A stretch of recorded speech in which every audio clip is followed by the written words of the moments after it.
So taking a moment and closing your eyes.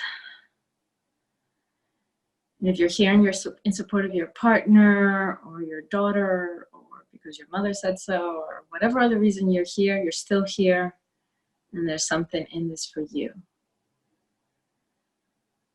So taking some deep breaths and allowing yourself to fully settle to being here and connecting to the why you're here.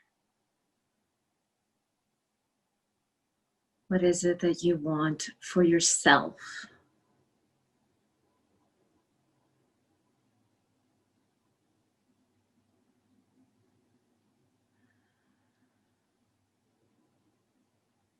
So energy follows intention, so we always work with intention.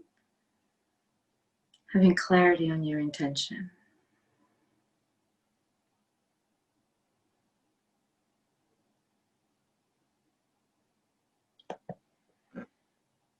And taking a deep breath and just feeling the vibration of that intention in your body. How that feels in your body. Maybe there's some nervousness, or maybe there's some excitement, curiosity. Whatever is there.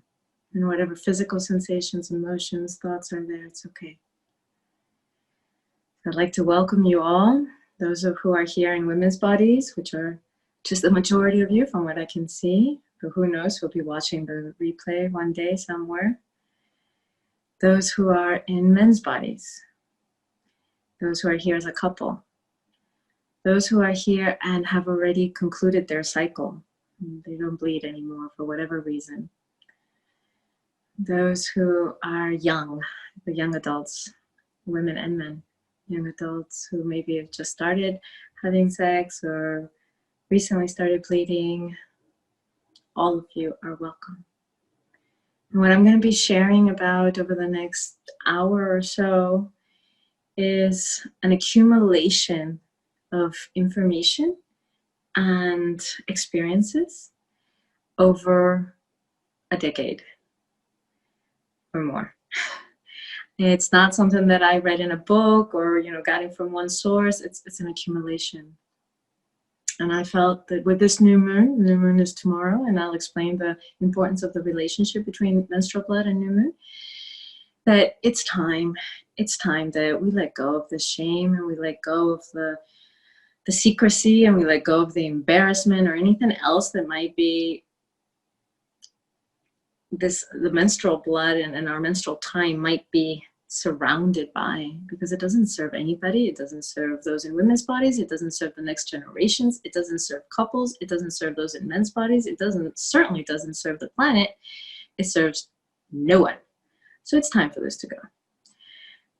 It's been time. It's overdue, actually. So this is my motivation for doing this video and having this masterclass with you. There will be time at the end to share. There will be time if something has really moved you, or there's something you'd like to share from your experiences, or ask any questions. But for now, I'm just going to go through a bunch of information and present that, share that with you, and then the space will be open where you can unmute yourself or you can type in a message. Now, there's one disclaimer I would like to make at this point, and I will remind you about it a few times during the masterclass, and that is to stay open. Some of the things that I'm going to share about might seem controversial or shocking. You might have a particular reaction to them. That's fine. It's okay.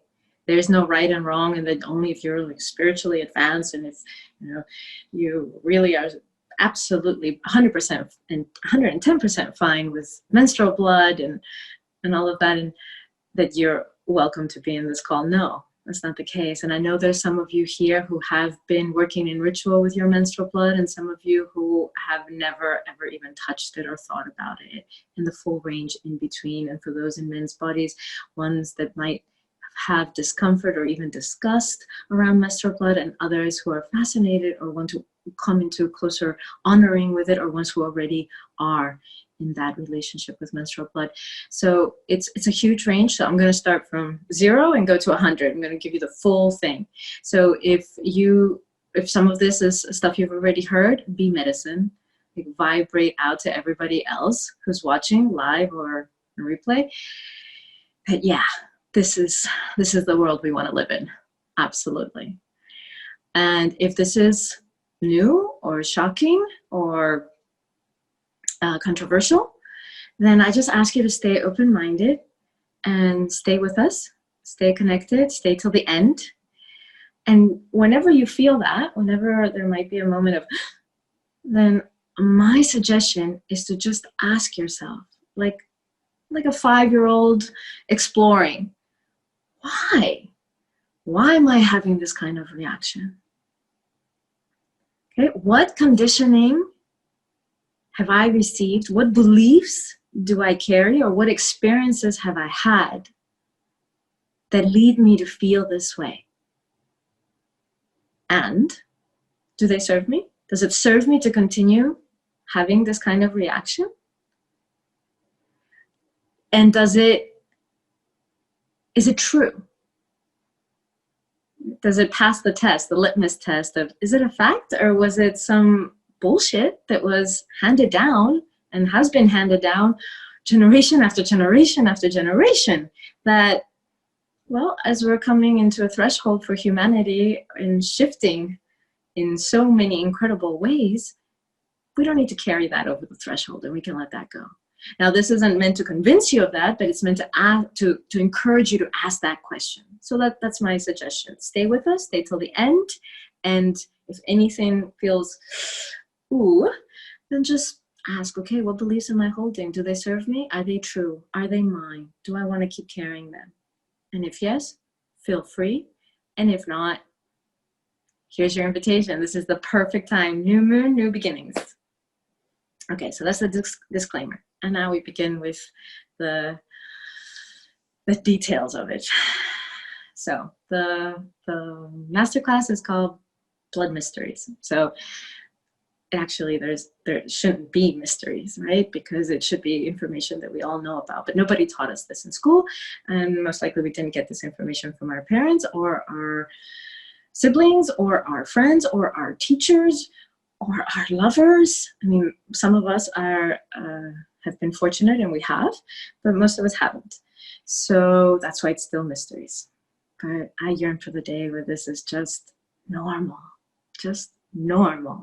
And part of doing this video and having it open to everyone, and I wanted to make sure that it was open to everybody, anyone who was interested, sincerely interested, is because this is normal. How we live is not normal. How we regard menstrual blood is not normal. It's abnormal. So, yeah. Okay, so menstrual blood. Most of us have, okay, first let's do a check-in. So take a moment, close your own eyes. And connect to your first memory around menstrual blood. And maybe when you first started bleeding, if you're in a woman's body, or maybe some relative, mother, sister, or lover. And maybe you had no idea what it was and you couldn't understand. And yeah, it was absolutely strange and foreign. Or maybe you knew and you were waiting and anticipating. Maybe it was shocking. Maybe it was like, oh yes, finally. Or just very curious about it. Just connect to the first time you were exposed to menstrual blood or menstrual time, and what your emotion and your memory of it, what imprint did it leave in your body, in your psyche. So just take another minute for that.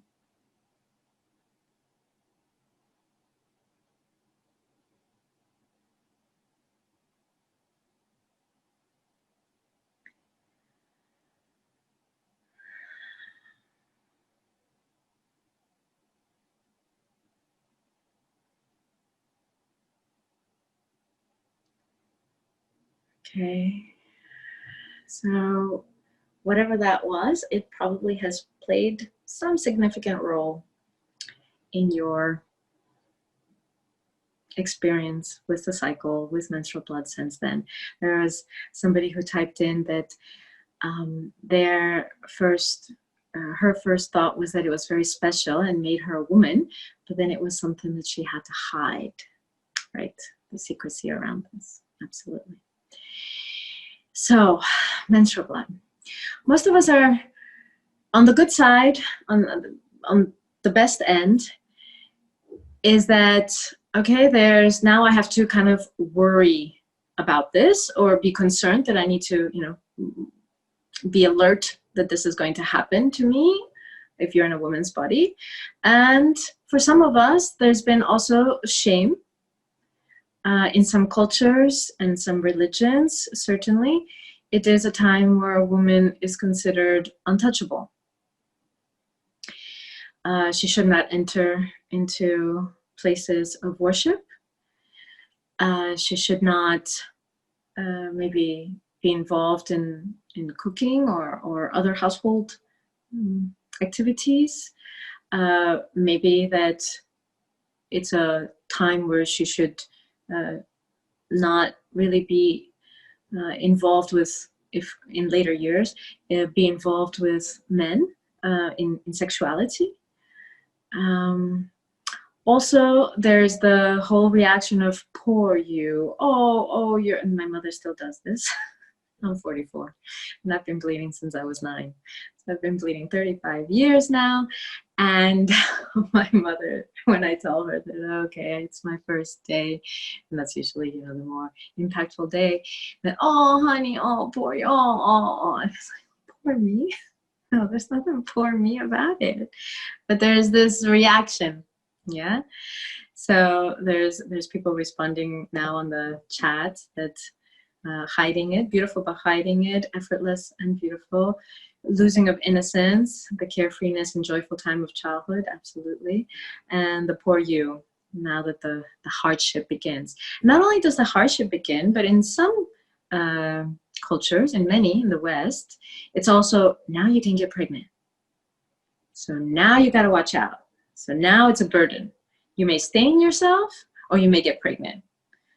And both at, you know, that teenage age might be of equal distressing impact. Yeah, so this is one of the things that you would fear. Okay, so Jim, I went to an all-boys private school and we had very little info about menstruation, yes. I have a vague memory of our female biology teacher telling us that women bleed every month and the general reaction was, ew, that's gross. Right, and that's often somebody in a woman's body's reaction also, that, ew, like, you're kidding me, the blood's gonna come out between my legs. Like, that just somehow isn't right. Another sharing, I felt a lot of shame since my mom was uneasy about telling me, of course, yes, and that generation to generation imprint. And visualizing a stained back of pants or skirt, if you're in a man's body, or blood stain. And what happens in your body? If you're in a man's body or a woman's body, what happens in your body when you see that in your inner world?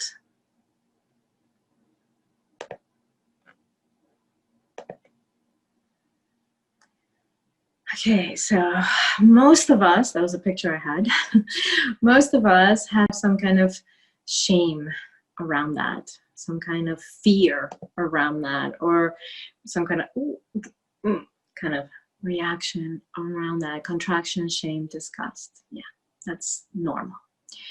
So why would that blood create such a reaction? Yeah, because of the secrecy, terror, panic, yes, all those reactions, absolutely. So yes, contraction, thank you. So menstrual blood, if we take away all that conditioning, that it's it's meant to be secret or hidden, or that there's some kind of shaming around it. If we actually connect to what the truth is about menstrual blood, it is the most sacred offering a woman's body has, period, in material form. Menstrual blood is meant to feed, to nurture, to host life. It is the most potent blood that we have. It isn't dirty. How can anything dirty have created and housed and nurtured a zygote into a fetus, into a baby? And just reflect, if it was not for that menstrual blood, I wouldn't be here. You wouldn't be here. None of us would be here. It is thanks to that menstrual blood that creates the nest in the uterus, in the womb, that life, human life, can be had, period. Now, if we look at it that way, what could be more sacred? What could be more divine? What could be closer to God than the creation of life and the sustaining of life? Nothing. Nothing. In a woman's body. It's not to compare to men's bodies. I'm just referring to women's bodies. So somewhere along the line, this got switched in our beliefs and in the way we treat and refer to menstrual blood. So menstrual blood, it is potent.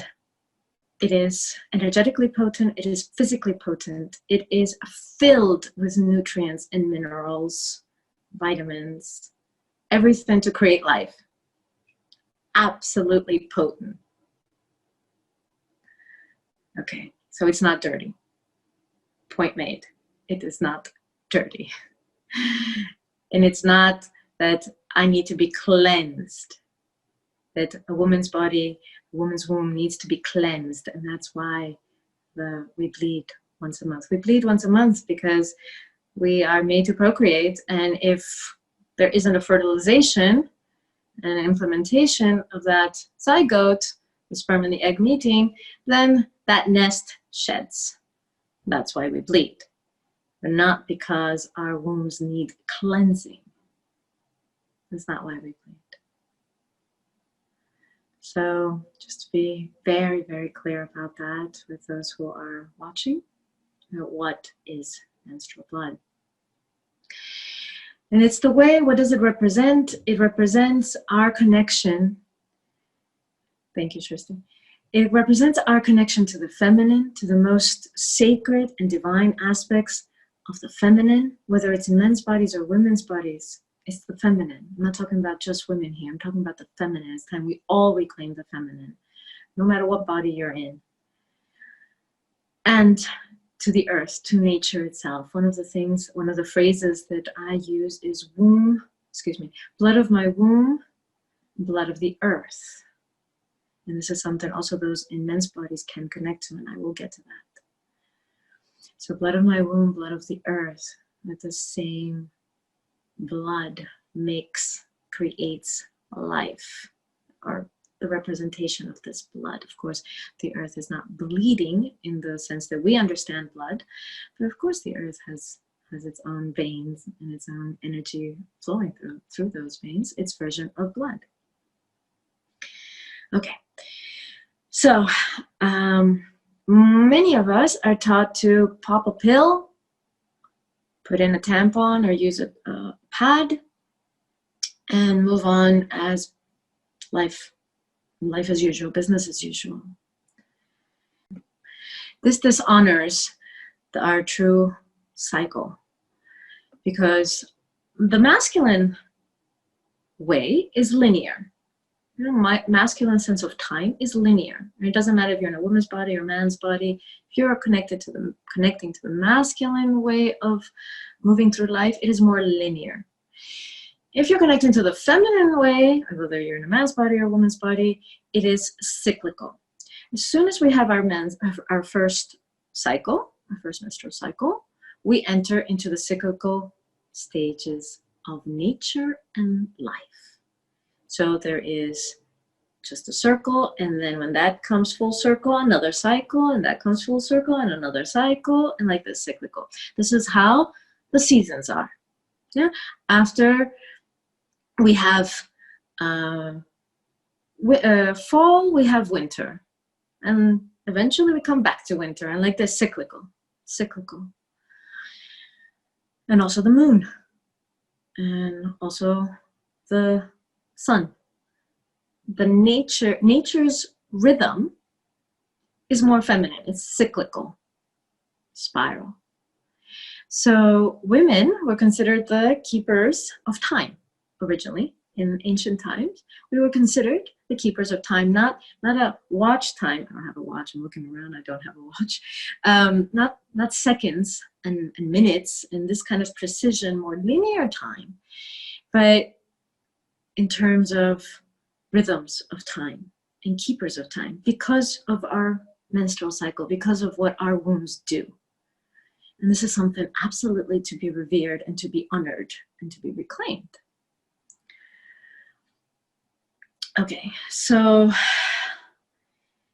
what happens when a woman is moving towards her bleeding time? This is important for those in men's bodies who want to understand the feminine in women's bodies more, because those in men's bodies, although you do have a feminine, you don't have the hormonal cycles.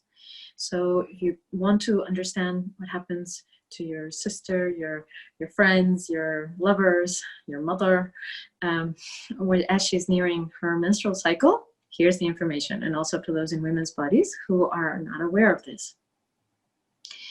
So our cycle has different stages, and those have different archetypes and different energies. And as we're approaching our bleeding time, our body knows that it's going to go through a small death. That shedding, the lining of the uterus is coming down, and that is a small death. That which was meant to be, that which could have been, not meant to be, but which could have been, that life that could have been made, was no longer, didn't happen. And so that lining was no longer useful. And so we shed it. And that's a small death of what didn't happen. And in that process, our bodies, our emotional bodies, our physical bodies, sensations, go through a small death. And that can feel agitated. So this famous PMS, premenstrual syndrome, the famous bitchiness, or that kind of exaggerated versions of what it can be, or for some people it is very true, that during this time it can be very challenging emotionally for some of those of us in women's bodies. So just to realize that it's because you're going through a small death, and it's an invitation of letting go. And so this is the time where more of the archetype of Kali might come in, and there might be more destructive, but not to destroy. And this is where we go wrong often, those in women's bodies. So I just want to signal that out. As we approach our bleeding, we tend to use that energy outwards. And we may take it out on our partners or our friends or our family or whoever's around. And actually it's meant to be an arrow that points in, a sword, Kali's sword that points in and says, what needs to go? What needs to be mourned? What has died? What hasn't had the chance to live or to come to manifestation? What doesn't serve you? What aspects of your life isn't serving you? It's time to let it go. And that's what the agitation is about. So it's an invitation to a small death. Now, some women get very sexually aroused during this time. So just before the bleed, because there's so much energy. Yeah, there's so much energy. And so what happens when you're bleeding is your hormones start to plummet. But there's this small death thing happening, and so you might feel really sexually aroused. And so some women really go for especially explosive clitoral orgasms during this time as a way of releasing energy. So I just want to give a heads up about that to those in women's bodies, that there's nothing wrong with having sex during this time, but if you're using it as a way of releasing your pent-up energy, instead of using that energy as a Kali's sword that points in to look at what needs to go or what needs to die, what needs to be mourned, what needs to be grieved, then you're missing a huge opportunity. Yeah. So it's a gift that your womb is giving you. And those in men's bodies, hopefully this helps you understand a little bit more about what's happening with your partner or your female friends, if you've noticed something like this happening. So all that is happening so you can let go and surrender. As our hormones plummet, and as we go into our bleeding time, we go into a deep surrender and letting go. And in that letting go, there's a lot of going inwards. This is connected to the new moon. It's the darkest nights. It's also connected to the winter month, where things go underground. And so a woman's energy during her bleeding time might be really of a going inward. Yeah, going inward. So it's not that she doesn't want to have anything to do with anybody else. And maybe if she has the kind of job where she can't, or the kind of lifestyle where she can't really take time for herself during this time, she may not even notice that this is happening. I didn't for decades. But once you start picking up the messages from your body, you realize, okay, my body wants to rest. And there's a stillness, and there's a moving inward, and there's an incredible sense of sensitivity.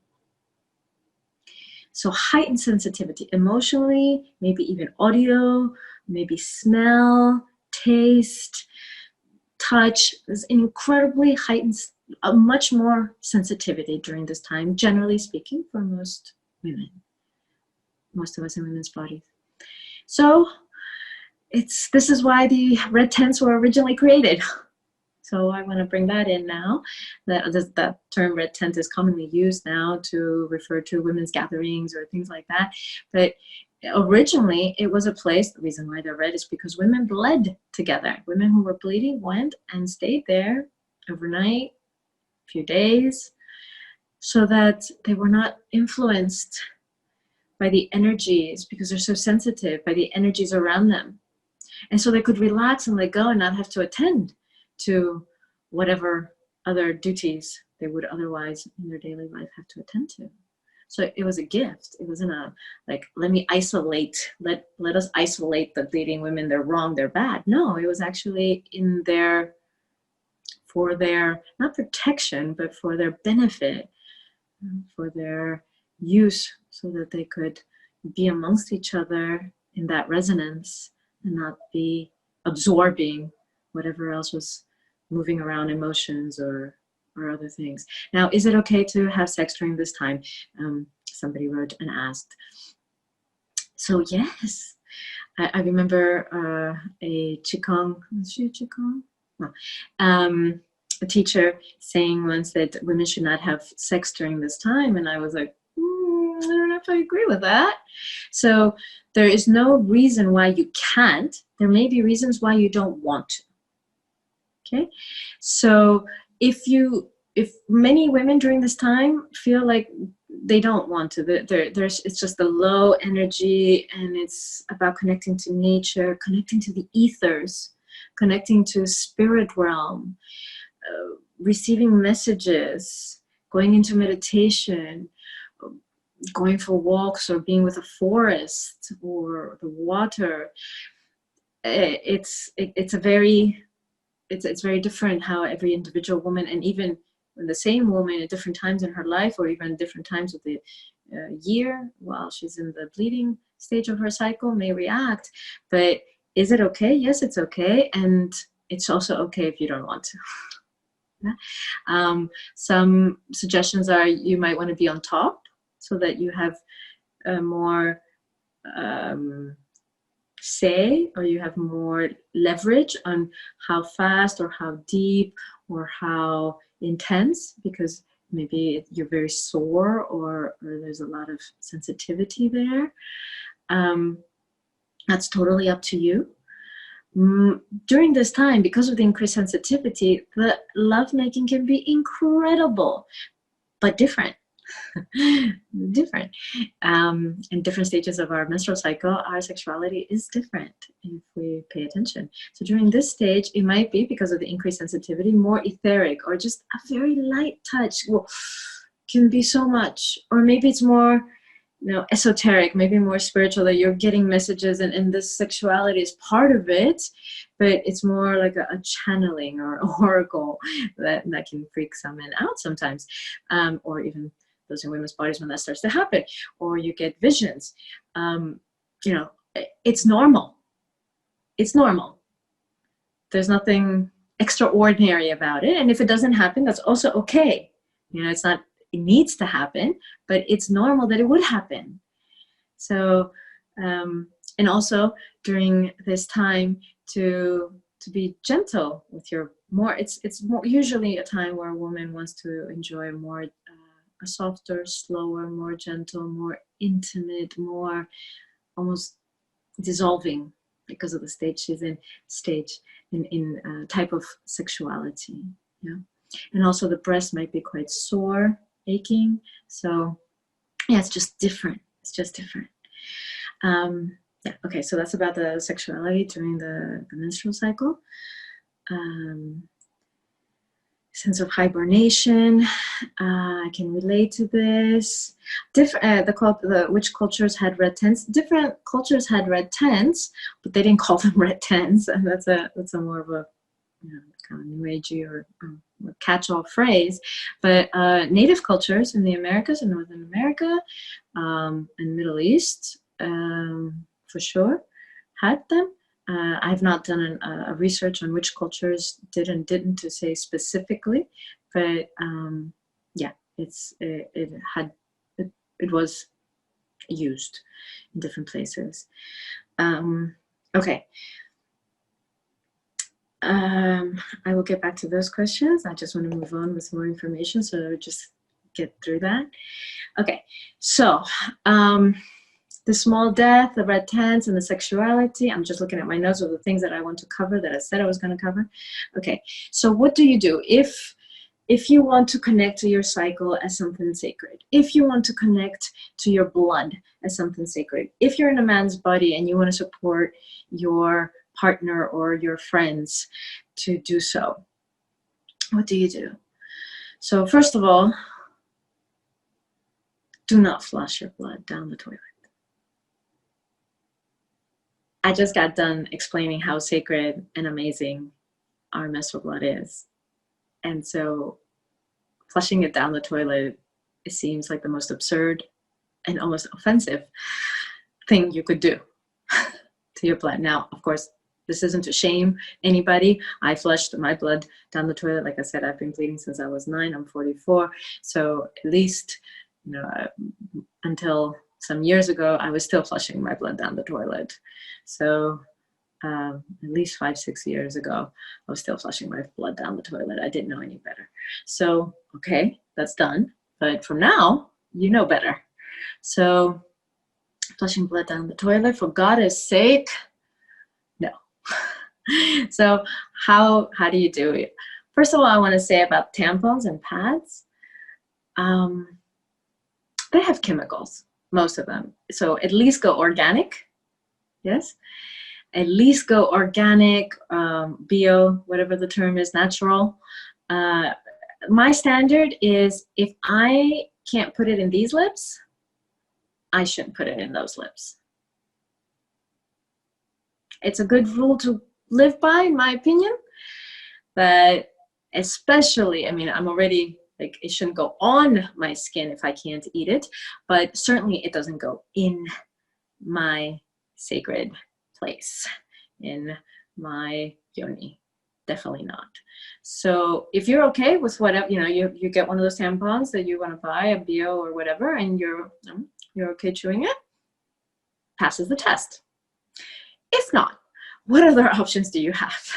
Okay, so there are cotton kind of materials of pads that are made, that are very beautifully made and decorated, and you can use them and then wash them. They absorb, and then you wash them and rinse them, and you can reuse them. So they're great for the environment, and they don't leave chemicals behind in your yoni or around your yoni. So that's one option. Another option, there's this underwear. It's like, wow, when I heard about this a couple of years ago, this underwear that absorbs blood, so you don't have to put anything, like not even a pad, nothing, not even a moon cup, nothing, and you just bleed, and it absorbs the blood, and then you can just, again, wash that. So it's like leak proof and all that stuff. So that's great. It's like as if you were just allowing your bleed to flow. And another option is a moon cup. So I have one here. I just want to show for those women, or also those men who have no idea what this is. And again, there's people joining from all over the world. So some of us are very used to this, and others are like, huh? So a moon cup, okay, it has a little thing here that I can hold, and hold it like that. And this goes at your cervix. Now, one of the great benefits of using a moon cup is that you will for sure know where your cervix is. So most of us think that, well, we can't touch our cervix. Absolutely, you can touch your cervix, and the best position to do so is on the toilet, sitting on the toilet. So this is great side effect for using a moon cup. You put it in, you fold it, put it in, and then you release it, and the cervix, this circles your cervix, and the blood drips slowly into your moon cup. Then you squeeze it to pull it out, and then you have your blood right here, just as is. So moon cup, it depends where you live. You probably can order it. If in no other way, you can probably order it through Amazon. I know for sure you can order it from Amazon. It just depends if you can get Amazon delivery. For here in Finland, where I live, you can buy it in grocery stores. I know that that's not the case for many countries, and there might be specialty shops or yoga shops or women's centers or other places that you can go, or you just Google moon cup or menstrual cup, and there's a bunch of brands you can choose from. And so okay, I'll get back to questions. I see a few questions popping up. I'll get back to them. Thank you. Okay, so moon cup. All right, now once you have access to your blood, what do you do with it? Right, that's the question that was just typed in. What do we do with our blood in our moon cup? Right, if you're not flushing it down, what are you doing with it, right? Okay, yes, so here we go. This is the great stuff now. We're getting to it. So one of the things you can enter into is sacred reciprocity. Reciprocity of giving and receiving, offering and receiving, reciprocity, sacred reciprocity with nature.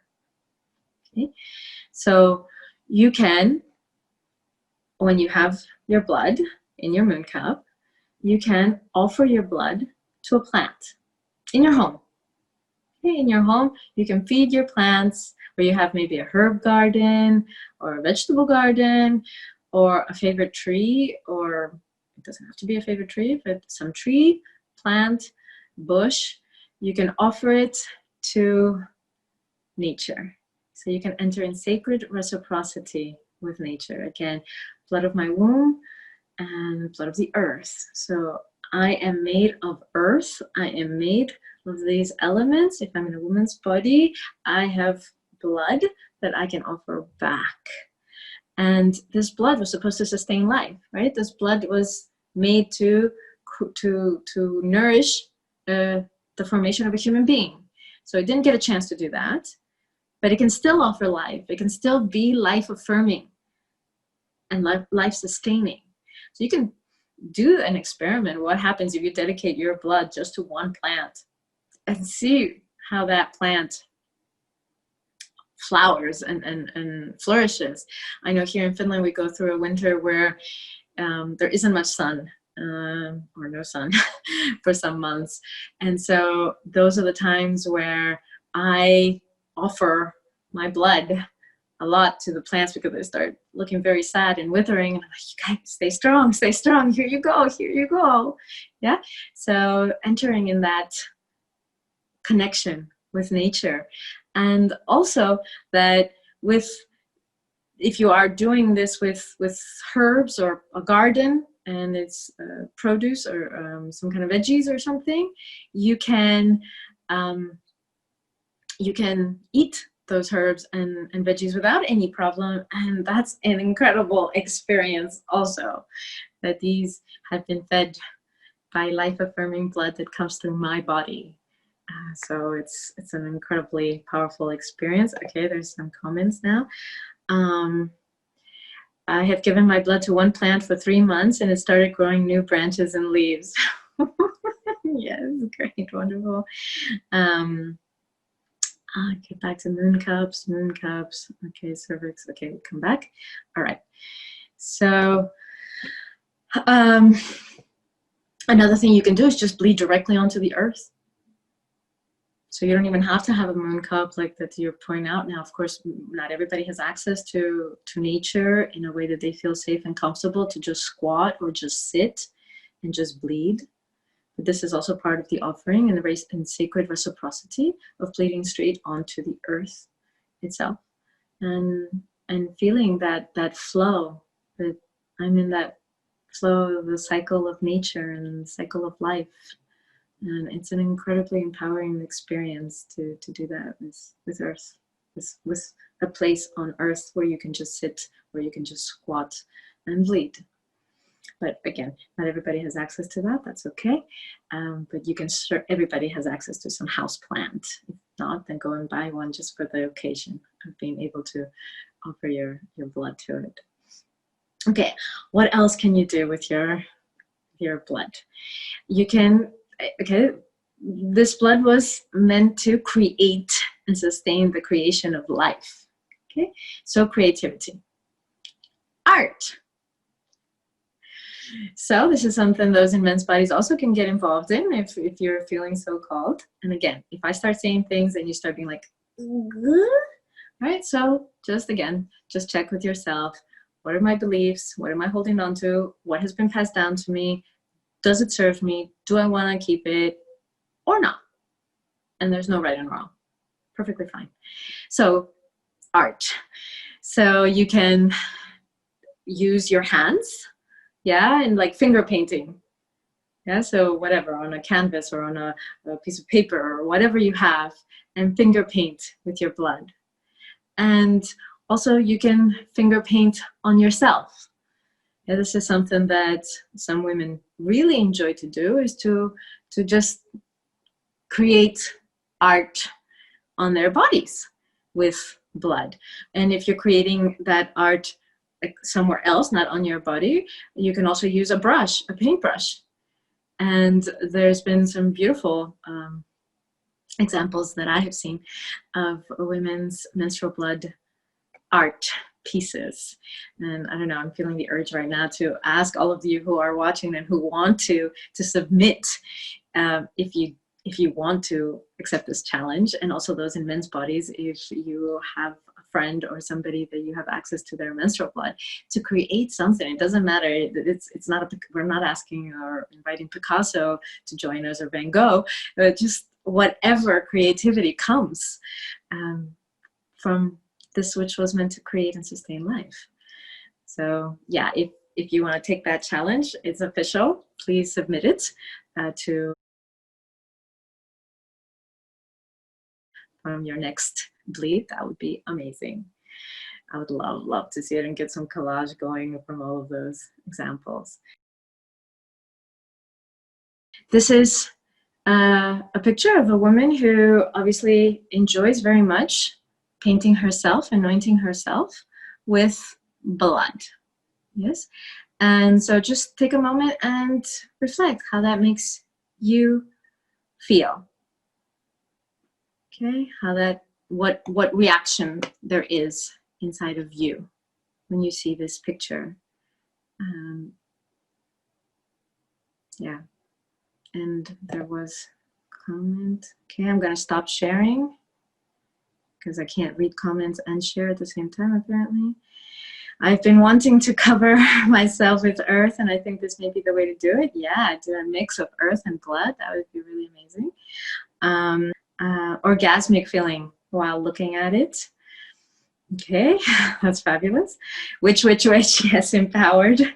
Yes, deep-rooted in earth power. Fear, yes.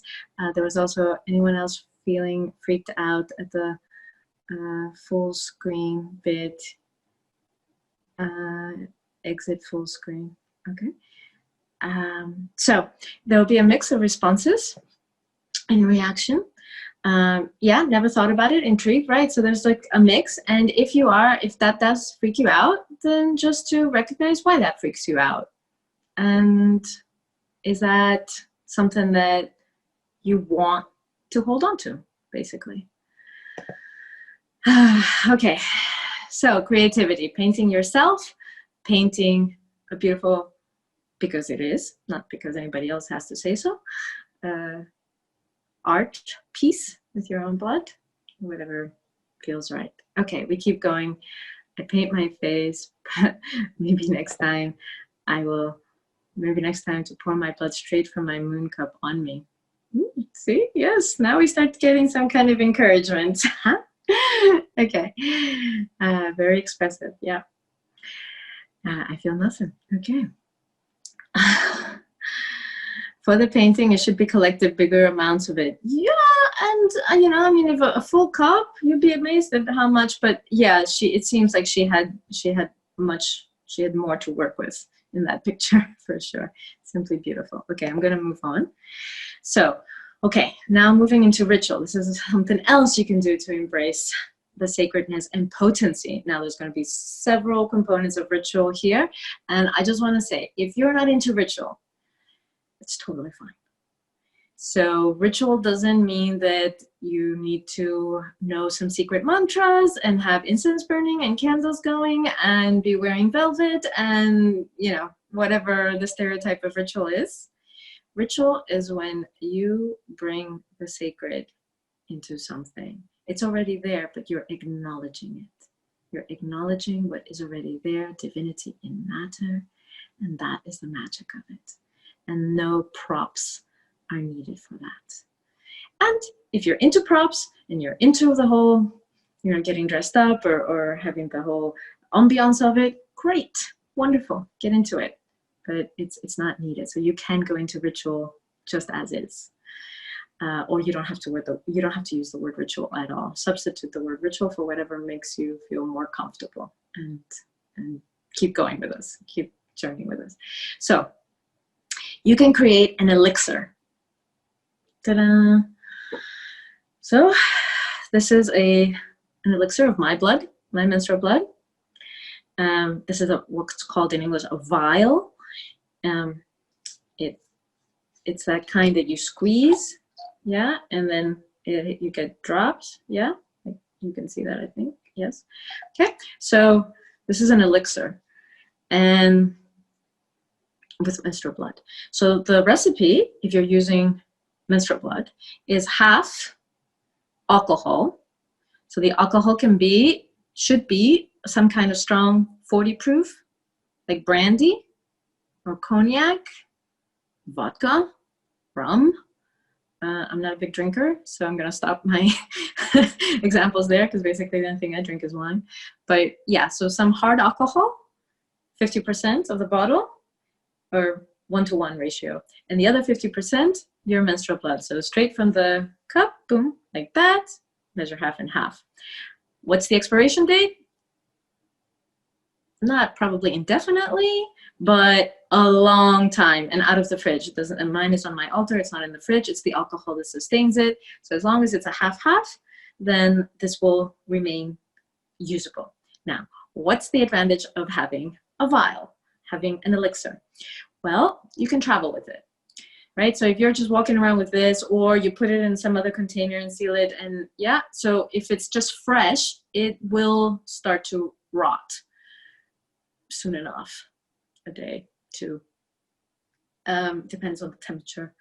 But if it's in an elixir form, 50-50 with alcohol, then you can use it whenever you need it or want it, and you can travel with it. So for example, even if I have just check-in, in those good old days when I used to fly, right? Or even if I didn't have a check-in luggage and I just had carry-on, I meant carry-on, not check-in, this passes because it's 20 ml, and you can find 15 ml, and you can find 10 ml, you can find smaller vials even. So it totally passes through as liquids, not a problem. Yes, we'll get to what we use it for, but first I want to explain about why you would want to have one, is so that you can travel with it and you can have access to it whenever you want. Now, what if you don't bleed anymore, or you're in a man's body and you want to connect with this cyclical way and with nature and things like that? Okay, so you make an elixir without menstrual blood. Simple. Again, we go back to blood of the earth, blood of my womb, or blood of my womb, blood of the earth. So what are some examples of earth's bounty, right? And so you can get really creative and use all kinds of herbs. You can use berries, wine, red wine. You can, of course, it still will need some alcohol, because if you're using natural things, then they will also start to rot. But you don't need as hard of an alcohol if it's not blood. But yeah, wine and some hard alcohol you can use, and berries and herbs, and you can take stones or crystals and grind them and use their powder, or even pieces, bark, sap. Right now, springtime, birch. In the northern countries, there's the sap of the birch, or other saps, the blood from trees. It's called sap. I don't know if you don't know the word in English. So it's the sticky stuff that comes out of trees. So sap, you can use all kinds of things you can use to create an elixir. And get creative, get imaginative, and vibrate with this is of the earth. And then if you want to add a piece of you, you can just prick your finger with a needle, a little prick, and squeeze a few drops of your own finger blood into your vial. And that has then the mix between you and earth. And then you can use it in ritual, just as if it was menstrual blood. And of course, it is different, but it doesn't mean you can't engage in those kinds of rituals. Okay, so that's a vial that's the elixir without blood and the elixir with blood. Now, what do you do with it, right? So that was a question that came in. Thank you for your patience. What do you do with it? So many things. Okay, here we go. So, offering drops of this blood or this elixir is in places of power. You know, what does places of power mean? It means places that are significant to you.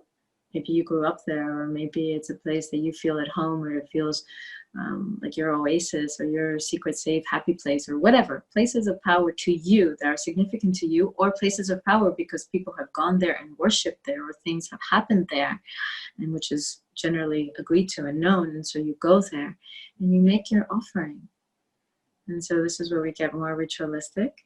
And those in men's bodies, you can of course join along in such offerings and do it for yourself, even if there's nobody in a woman's body who's there with you, to reclaim that ability to connect. Now, the resonance of our menstrual blood is incredibly powerful. So this is something that we need to keep in mind, that it is a form of connecting. So a way of connecting to land, to a place, to an energy, to a person. So you want to offer where you want to have a connection with. So maybe it's an offering like a thank you. Maybe it's an offering saying, call me back. I want to come back. And I don't know if that's possible or when or whatever, but call me back. And it may not even be in this life. call me back. Or it may be a offering of not just gratitude, but of making amends, or this, like, I'm giving an offering because I know that I'm letting go of something, or that I'm making some wrongs right from a past life, or whatever.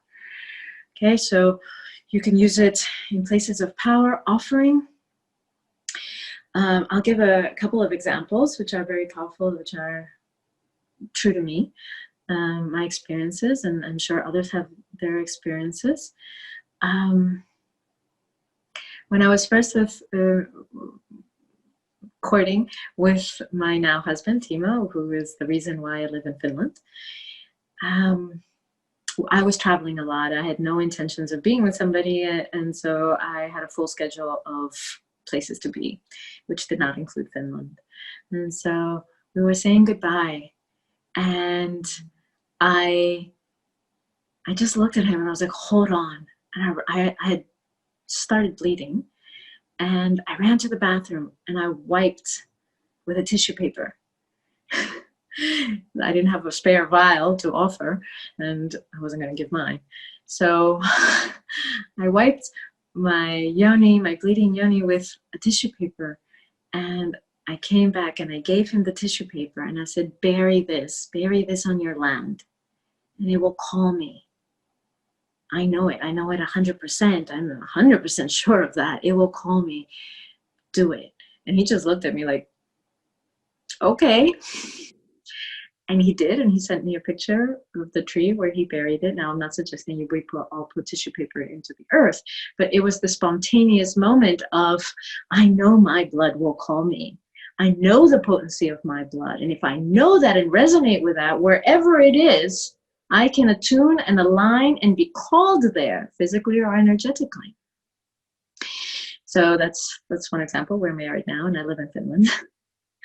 So I'm not saying that will happen to you every time, but it is a powerful example. Another example is last December, we were in Egypt. A group of us was in Egypt, and we were at the Isis temple.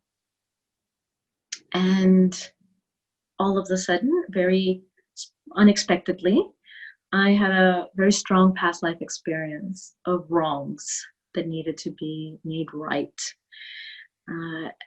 At the temple.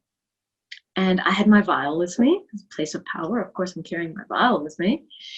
And I offered a drop there at the temple as my offering of the most sacred anything that I could possibly have of making amends for whatever I have done in the past.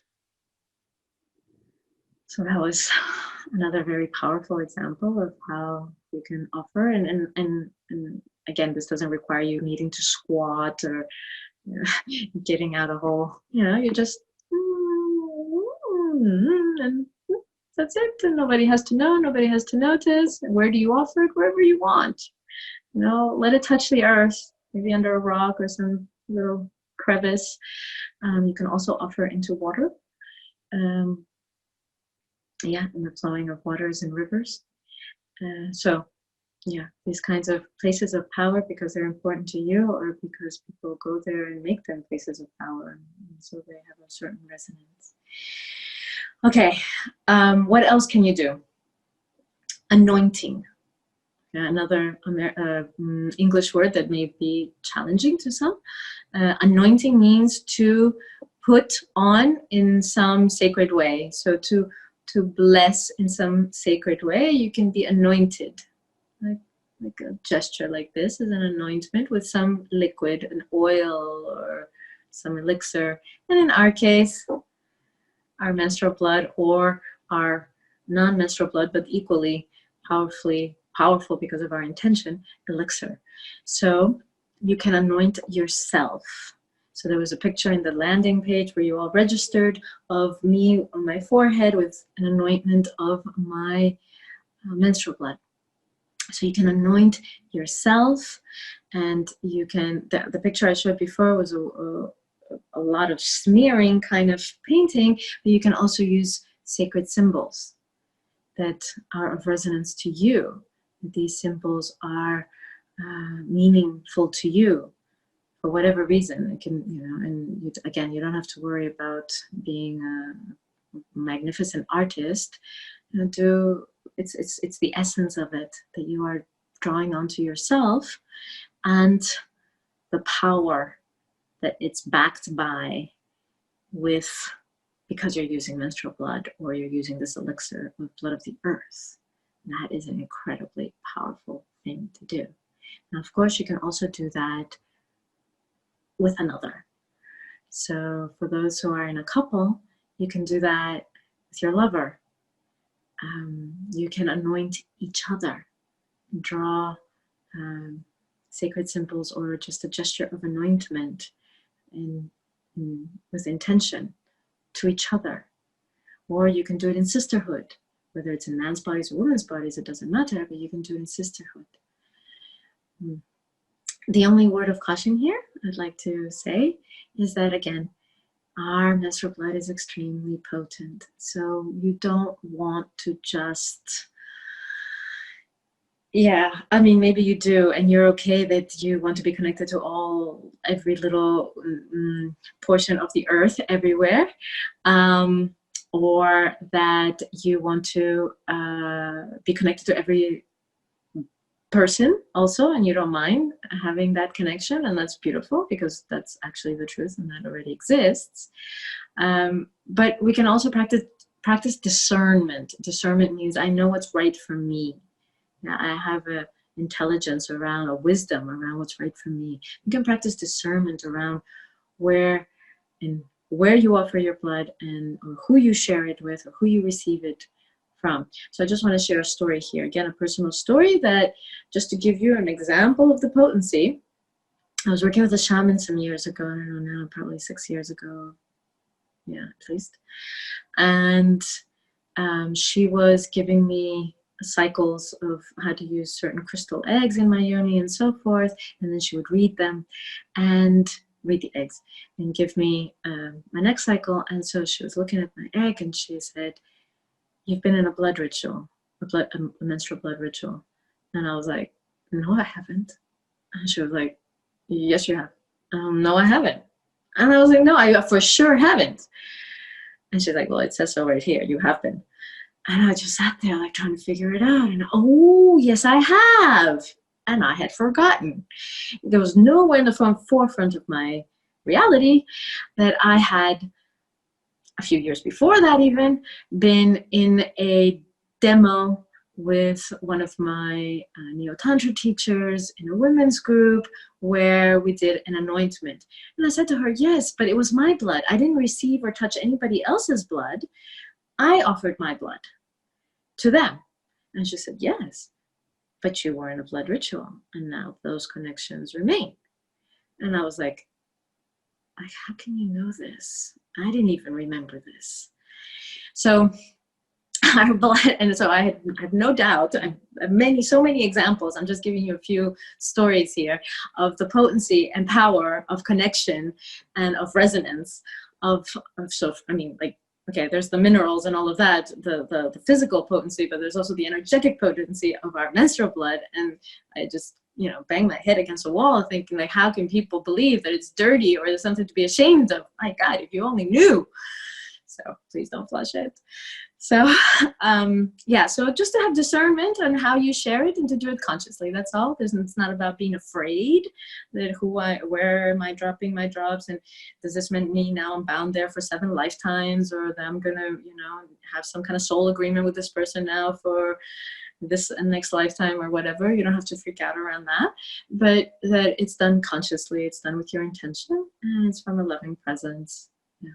So just to let you know how potent it is. Okay, wait, I want to show you a picture. This is a picture of me and Timo when we did an anointment. This was in Bolivia, where my mother's from, and we were in a very sacred place, and so we did an anointment in a very ritualistic and powerful place, an offering and an anointment with each other. So it's just to show you the picture of that, and and then And then we had fun with it. So you can also do an anointment like it's fun. Yeah. So here we were making stars and circles and moons and suns and just enjoying. Yeah. So you can enjoy those anointments like a 5-year-old will enjoy the creativity and the ritual between you and your lover, partner, friends, sisters, whoever you choose to share your blood with. Okay.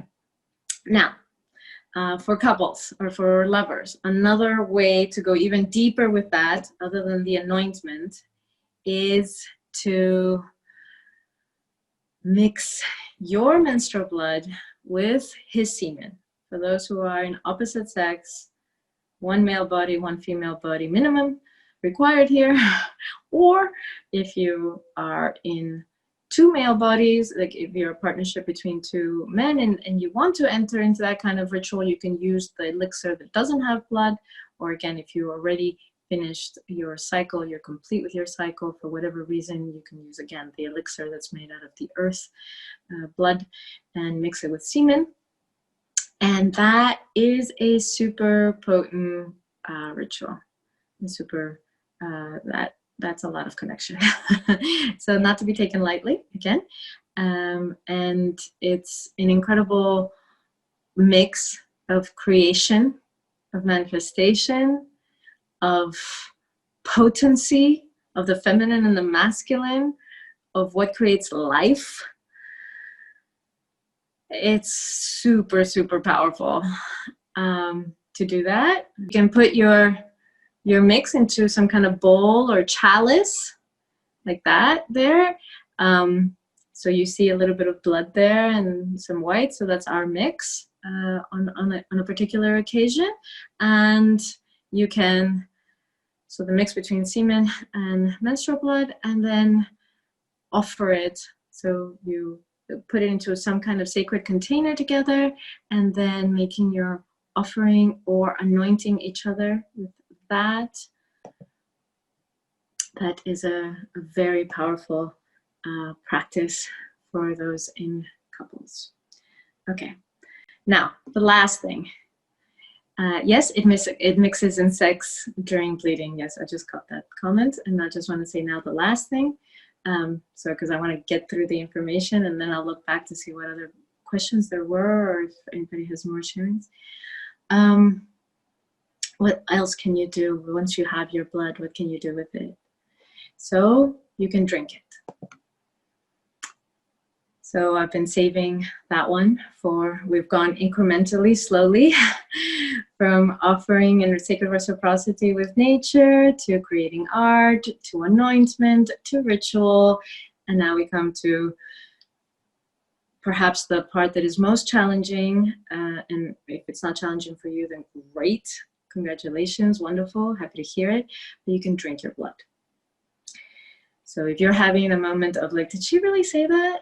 Yes, she did. And if you're having moments of vampires,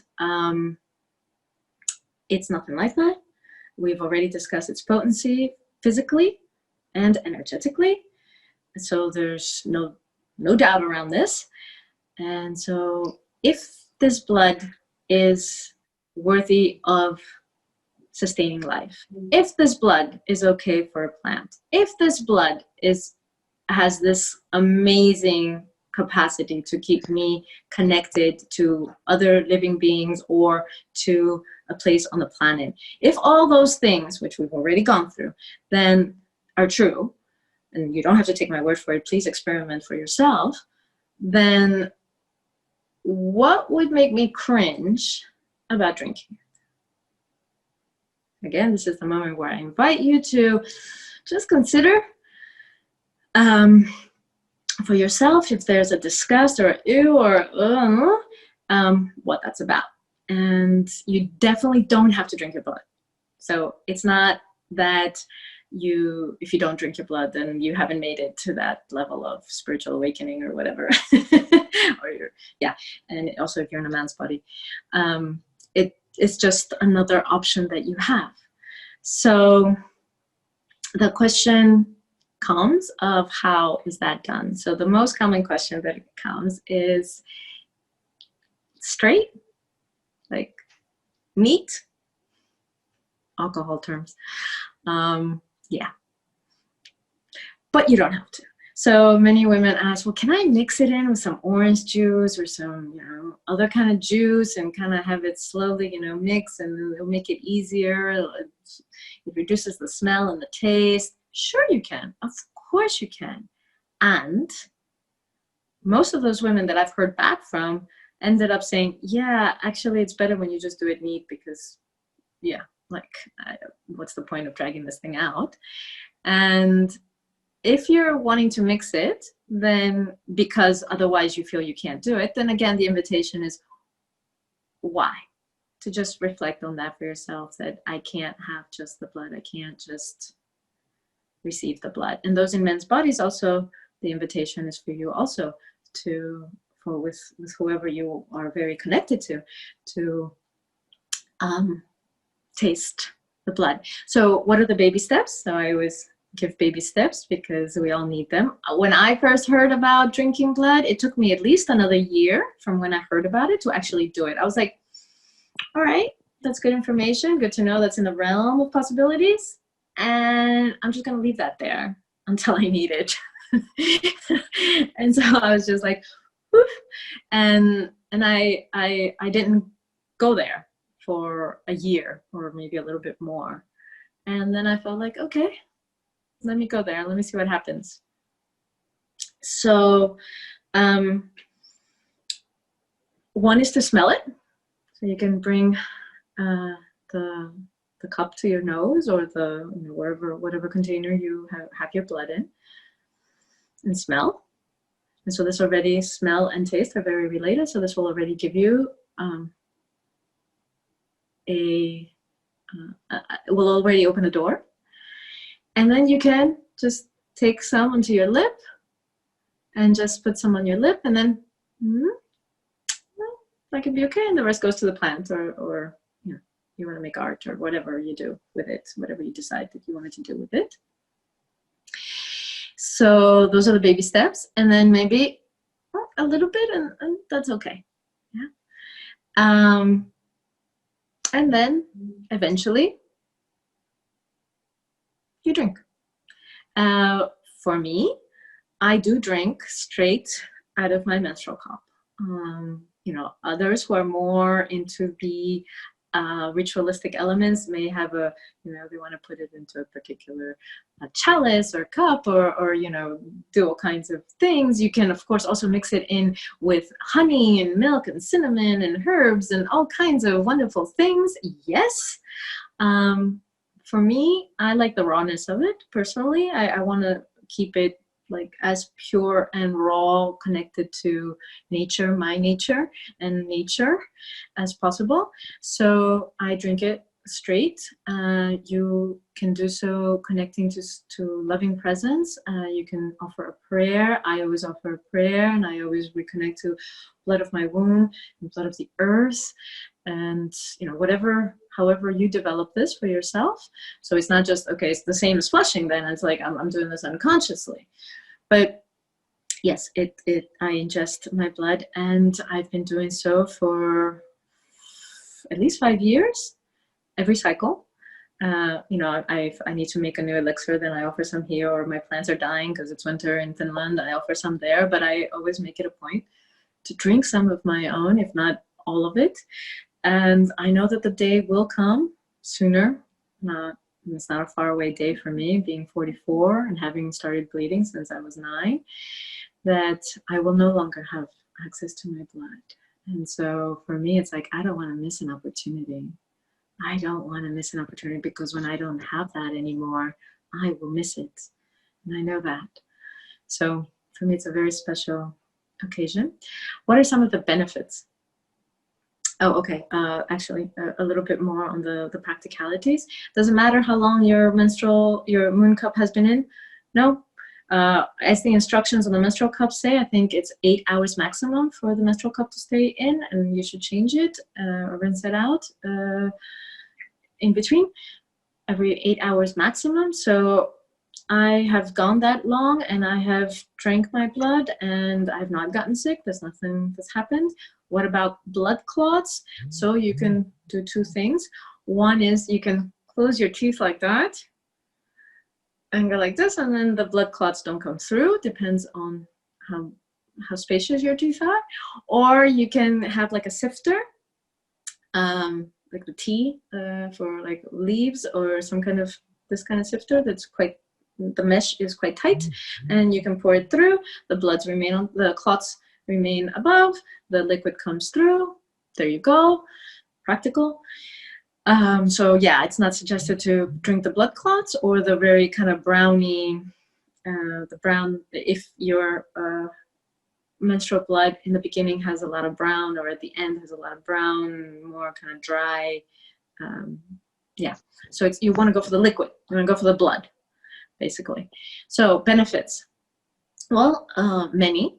Since I started drinking my blood, cramps reduced significantly. Food cravings, almost none. As soon as I've drank, like this is the way I say it, I'm like, these are my hungry days before I start bleeding. I'm like, I can eat like twice what my husband eats.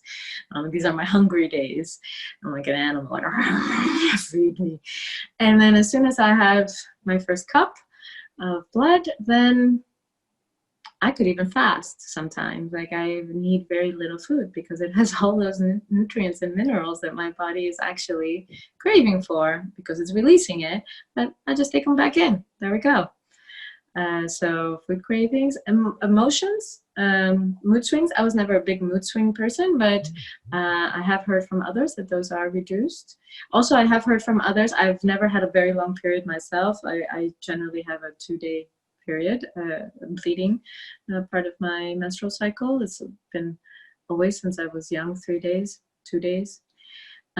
So that's never been my personal challenge, but for those who have over 5 days, 7 days of bleeding, I have heard that this does reduce the amount of blood, the duration. I don't know about the amount, but the duration. So there are physical benefits, and then again, that this is the most sacred thing I have, the most sacred offering that comes from me. And of course I'm going to drink it, in addition to whatever other things that I've listed that you want to do with it. But of course I'm going to drink it. And not only that, but it's for the Taoists, for more Eastern traditions, this represents kind of like the semen, which is the way a woman loses life force energy.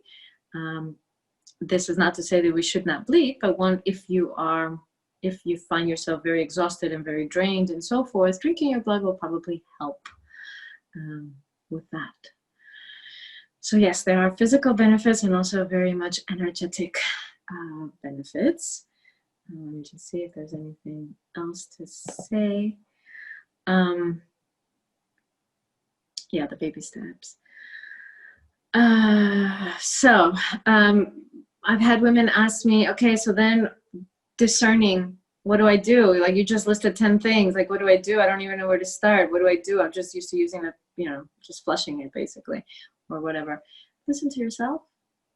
Maybe you need it, or maybe a plant needs it, or maybe you want to experiment with ritual, or maybe you want to make an offering. Just listen and explore. And if it starts to feel like overwhelming, just or make an art piece, and it just starts to feel overwhelming, then just, yeah, a 5-year-old, play with it, enjoy it while you can. And if you have already completed with your menstrual cycle, or if you're in a man's body, how do you align? This is the second question I get often.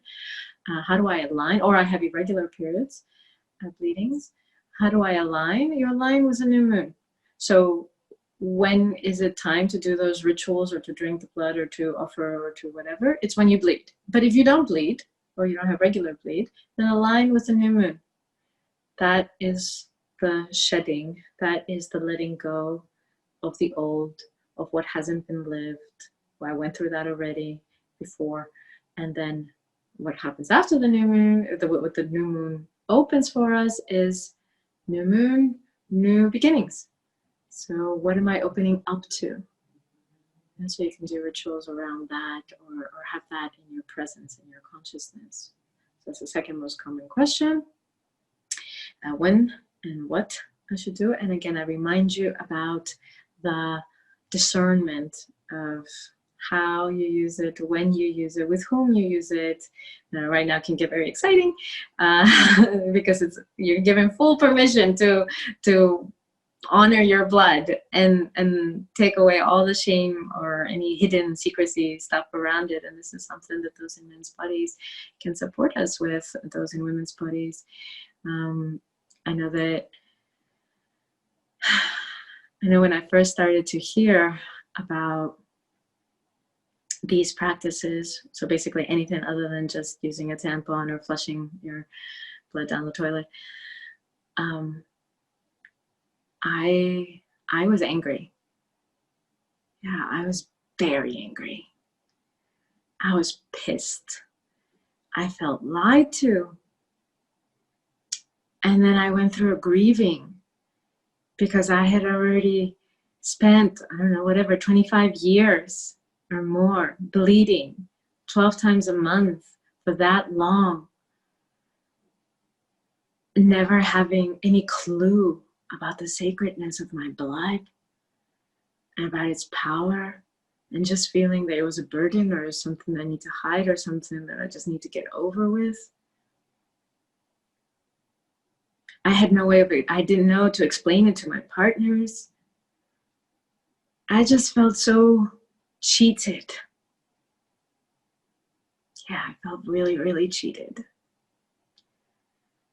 So when I first started to share this with those in women's bodies, the women's only groups that I was holding, I was scared. I was scared because there's so much in society that says, this is way too shocking, or this is way too out there. And then I heard back from these women a year later, some of these women sharing with me how their lives had changed because of this, of knowing this. And I knew that the time has come. Really, it's enough. It's really enough of so many generations being cheated, those in men's and women's bodies. And so my dream and my wish is that our daughters and granddaughters, our sons and grandsons, don't grow up in a world of this illusion that our menstrual blood is dirty, that our menstrual blood or is just something that you don't even consider. I want to live in a world where we reclaim that, those in men's and women's bodies together, just like we reclaim the sacredness of semen. I want to live in a world where this isn't something that's a burden. And I want to live in a world where these energies are revered in each other, in human beings, in the planet, on the earth. So if you have access to young boys and girls or young women and men, please let them know in an age-appropriate way. We can't go on with business as usual. None of us can afford to do that anymore.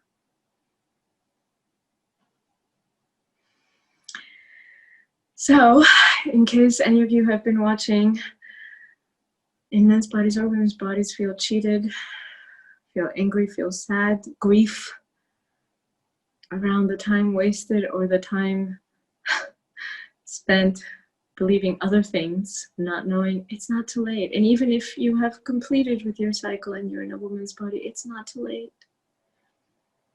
Timo, my partner, when we met, he had not had sex with his previous partners when they would be bleeding. Like, that was a no-go place. That was nasty for him. That was like dirty. That was just like avoidable. But because I honor my blood the way I do, he couldn't see it any other way. And so he started to also taste and drink and be able to have oral sex with me and be able, if I'm bleeding and penetration and everything.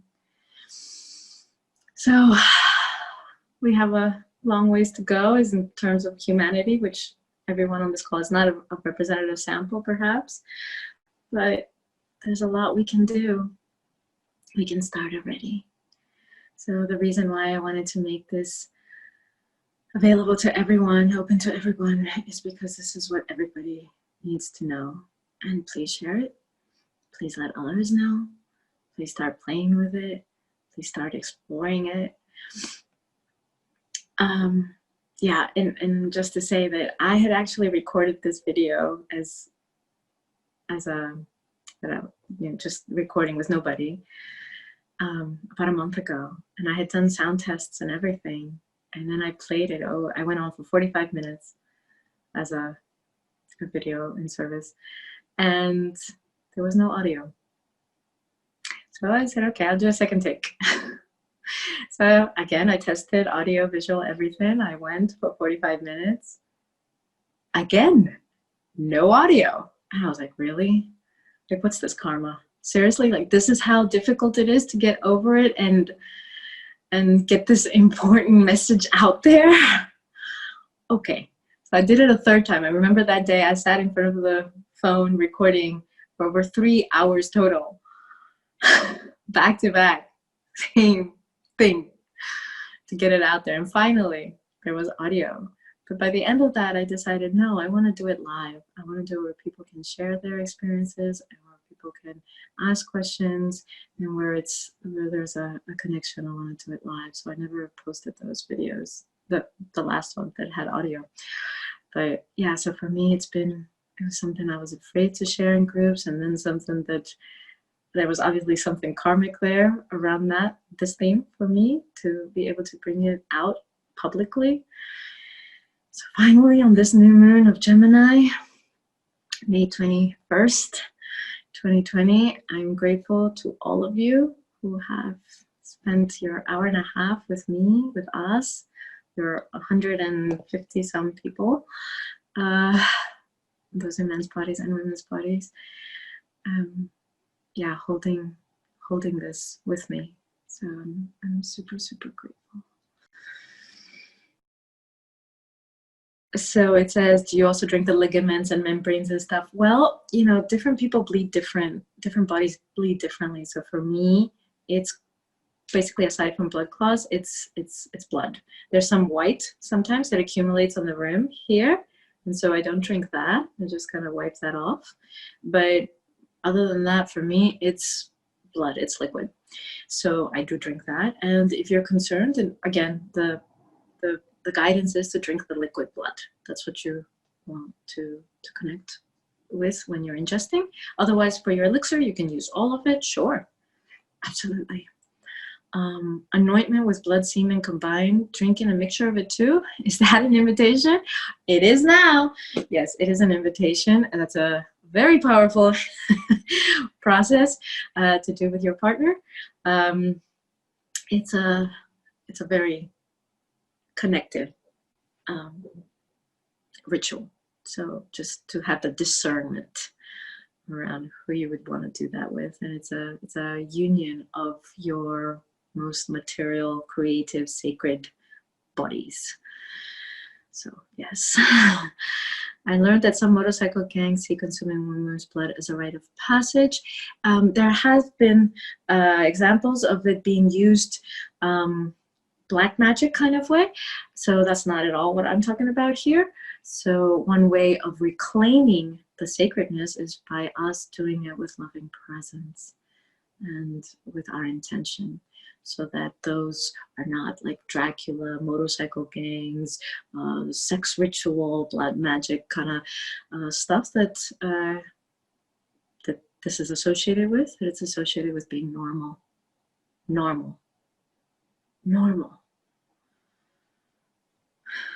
Okay. Raw cake. You intuitively did that. Smells like an ocean to you. Wonderful. So it says here, everything that comes out of the body is what the body is rejecting. It's nature that is deciding to let it flow out, and anything can be done with it. Sure, create art, make connections outside. I don't have a disgust towards drinking it. Right? So it's not that your body's rejecting it. So just be aware of the word rejecting. It's not that your body's rejecting it. It's just it wasn't used in the way it was meant to be used for housing a baby, right? For being the nest for a baby. So it wasn't used in that way, but it's still life affirming, life giving. So then what do I do with this creative potential powerhouse that I have? Yes, exactly. Okay, lots of blood cake situations here. This is very exciting. Honey, milk, cinnamon. Yeah. Okay, try that. Cool. All right. I've never tried any mix. I've always done it straight, neat. A purist in many ways. So the amount, all of it. Men can drink from a pussy or yoni directly. Yeah. It's a little bit, it's not the same as, when you're doing like this versus licking around, but yes. And then you can kiss him and you can get it right back in your own mouth. How long would the elixir stay? If it's half and half, then years.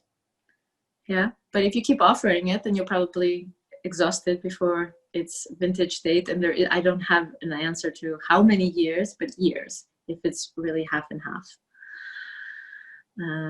Because you will not have periods anymore. Yeah, and you can also freeze blood.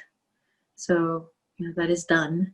Stem cells, the placenta after birth sometimes is put into pieces and frozen and used homeopathically for the child as it's growing up and has some illnesses. So blood can be frozen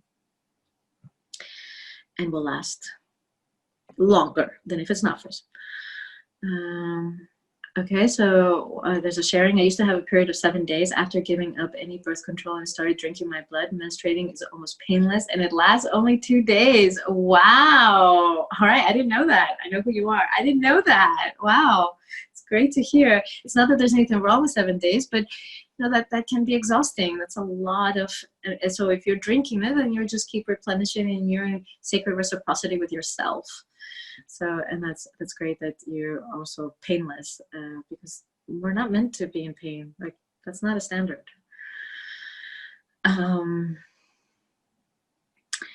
What is the cycle of the woman was very intense and dense, and that cleansing of it came through the menstruation. Is it still good to drink it? Yes. Or is it invading the unclean parts of the woman's cycle whose blood came from, and therefore her going too much into her process? So this is a common question also. Yes. So if you've been going through some release or some painful things emotionally, still, if you think about it, if you were pregnant, literally, that blood would be feeding your child and you wouldn't be questioning this. Usually the best this body has to offer will go to that zygote, that fetus that's growing in our wombs. The best. Nature would not do it any other way because its interest is in the survival of the species. So it doesn't interfere with its potency on the physical level. It doesn't, everything is energy. And so of course it might have other energies. If you don't feel comfortable, it's really your call. If you don't feel comfortable, then make the offering. Offer it to your plant. Offer it back to earth to be recycled, as our bodies will with our last breath. Yeah. How to connect blood if you are a free bleeder. Right, so you can just, if you're squatting or sitting over, you can spend some time, sitting over a receptacle, like some kind of bowl or something, and just squatting there, and you can accumulate it that way, but you'll have to spend some time put. Yeah. There's someone in a man's body sharing that my girlfriend had problems with her hormones. She bleeds all too much, like constantly for 2 months already. Any tips on what she can do to help? If she starts drinking her blood, that might regulate. I have heard, like I said, my maybe I didn't say this, my periods, my bleeding cycles have been very consistent, like clockwork, for most of my life. So it's not something I have personal experience with, but for sure that I've heard from other women who had irregular cycles, that when they started to drink their blood, that it started to come into a more of a regular cycle. So this could help her. Try it out.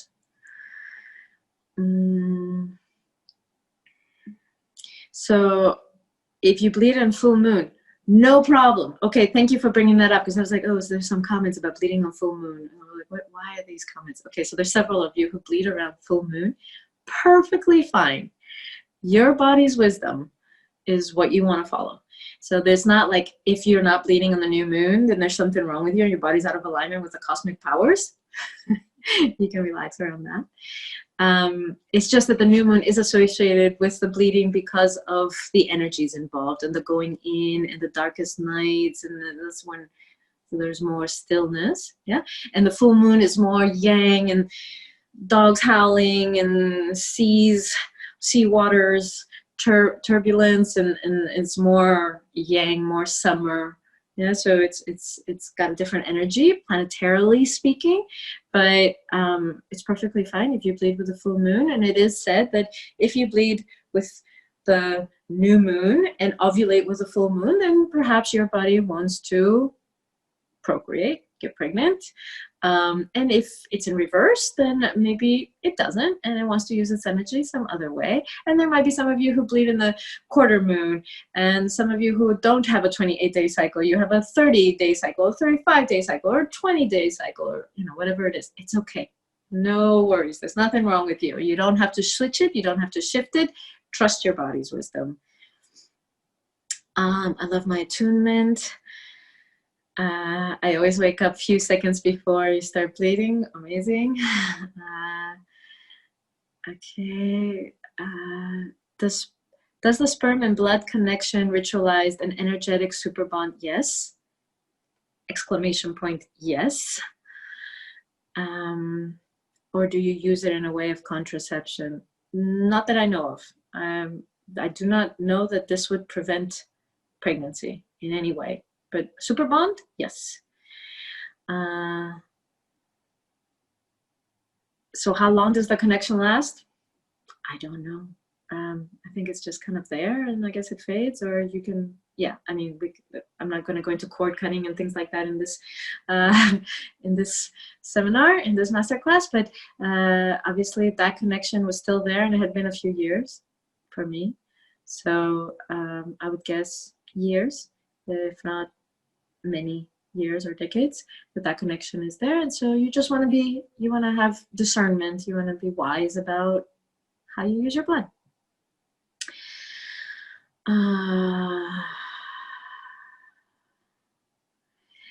So it is actually quite weird that it's more okay for women to drink semen during sex than her own blood, right? So this is an example I use in my women's groups, that when the faces start doing this when I say drink the blood, that I say, okay, how many of you have ever drank semen, or at least tasted it? We're okay with it, relatively speaking. Yeah. So how is it okay that it's not your own juice, but your own fluids, your own juice, your own nectar? It's not okay. Yeah. Vulnerability makes us strong. Yes, it does. I might have menopause in a few years. I'm 46. I feel sad about not knowing. Yes, and it's not too late. Yeah, feel the sadness, feel the grief, and let that be the reason why you don't let other young women not know, or other older women not know, or other men not know. Absolutely.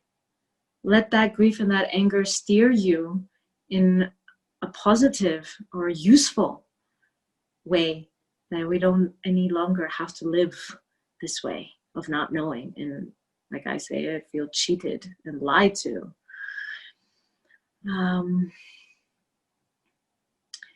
So I received this information straight from creation and offered it to my feminine students at retreats, and in the beginning they were also shocked, but I kept on. So good to hear it's common. Yes, hi Luna. Wonderful. Okay.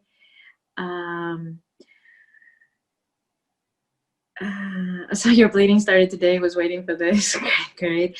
Books around the menstrual culture. So I can highly recommend the grandmother of our menstrual culture, or the revival of menstrual cycle culture. Her name escapes me right now. Miranda Gray. Miranda Gray, she's UK-based woman. And she has two books. One is Moon Cycles, or Red Moon, I think, and then another one, Optimized Woman, Optimal Woman, something like that. Miranda Gray, that's her name, if you look that up. And she's got amazing stuff. So start there, and I'm sure there's tons more, which right now I don't remember.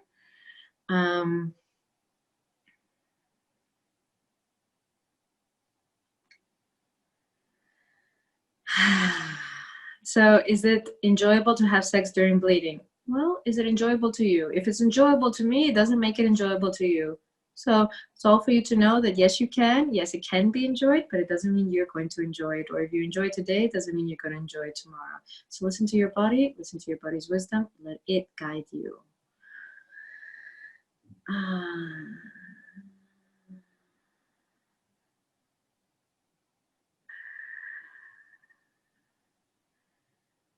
Okay, I'm ready to give up all the shame around this. Thank you, Taki'h. It was powerful. Thank you. I use a strainer. Okay, here we go. Okay, somebody who was in my women's groups and got this information. I use a strainer to separate the ligaments and anything that isn't liquid blood. I then drink the liquid blood and give the other parts to a plant. Yeah, and you can water it down and offer it. Beautiful. Yes, absolutely. Nothing wasted.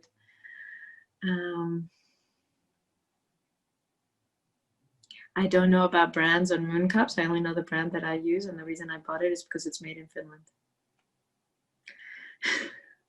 So I don't connect to drinking it and to the intent into that, but I love so much the offering back to nature, which seems in a wonderful flow and respect. Beautiful.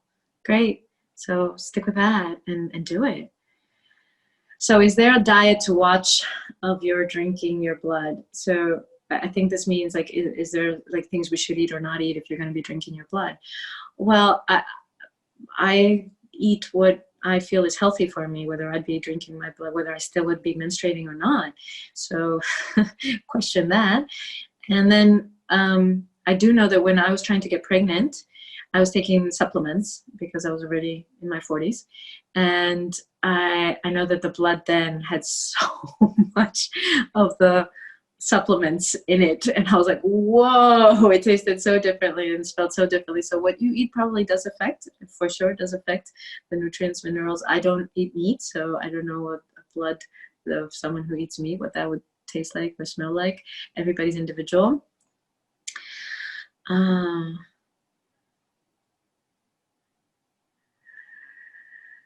Okay, there's some references here and we can write those down. We'll save the chat, the names of books and authors. Great. Discover the magic of your menstrual cycle and awaken the feminine path to power. Pope Alexandra, Wild Power. Okay, Arina is the author of Wild Power. Okay. Okay, so I think that's probably The Revolution Will Be Bloody. Was recently released by Stasha Washburn. Yes, it's okay to bleed every 30 or 35 days. Absolutely, that's okay. What I was told by a gynecologist was that it's normal. Under 21 starts to get too little, but yeah. And I don't remember, over 36 or something. Starts to get maybe a little spacious, but what is normal for your body is normal for your body.